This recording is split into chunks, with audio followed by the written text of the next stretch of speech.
ફરીથી એક નવો વિડીયો લઈને આવી ગયો છો મિત્રો। આજે આપણે દેશી ગોળમાં સિંગપાક બનાવવાનો છે મિત્રો। તમે જોઈ શકો છો મિત્રો, સિંગપાક કાંઈક અલગ જ પ્રકારનો બન્યો છે અને મિત્રો તમને બતાવી રહ્યો છું કાંઈક અલગ જ પ્રકારનો બનાવવાનો છે મિત્રો। આપણે સૌથી પહેલાં લોખંડની લોટી લીધી હતી, સિંગદાણાને બધાને શેકી લીધા હતા।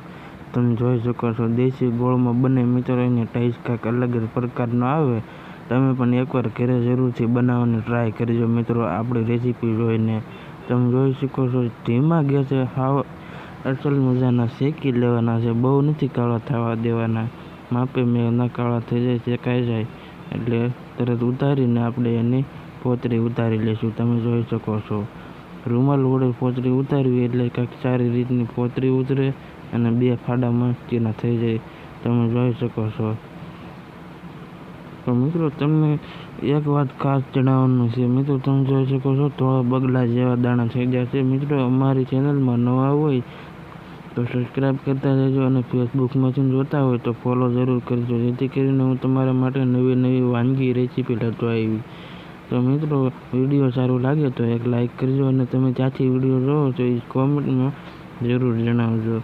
તમે જોઈ શકો છો આપણે 500 ગ્રામ જેટલો ગોળ લઈ લીધો છે। ગોળને ઝીણો ઝીણો વાતરી લેવાનો છે। તમે જોઈ શકો છો આપણે સીધો તવીમાં જ નાખી દીધો છે। સીધો ગેસ શરૂ કરીને તેમાં આપણે થોડું એવું તેલ નાખી દઈશું મિત્રો, કારણ કે ગોળ વગળવામાં સારું પડે, મતલબમાં બધો ગોળ એહરી સારો જાય। તમે જોઈ શકો છો ગોળને આપણે ધીમે ધીમે હલાવવા માંડીશું, કારણ કે તેલ બધું ગરમ થઈ ગયું છે। તમે જોઈ શકો છો તેનો કલર પણ કાંઈક ફરી ગયો છે।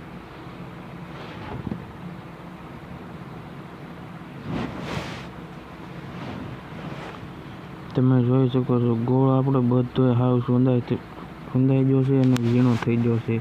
ગોળ રાતો માપે મેળો થવા દેવાનો મિત્રો, બહુ રાતો નહીં કરી નાખતા। ત્યાર પછી મિત્રો આપણે સિંગદાણા નાખવા માંડવાના છે।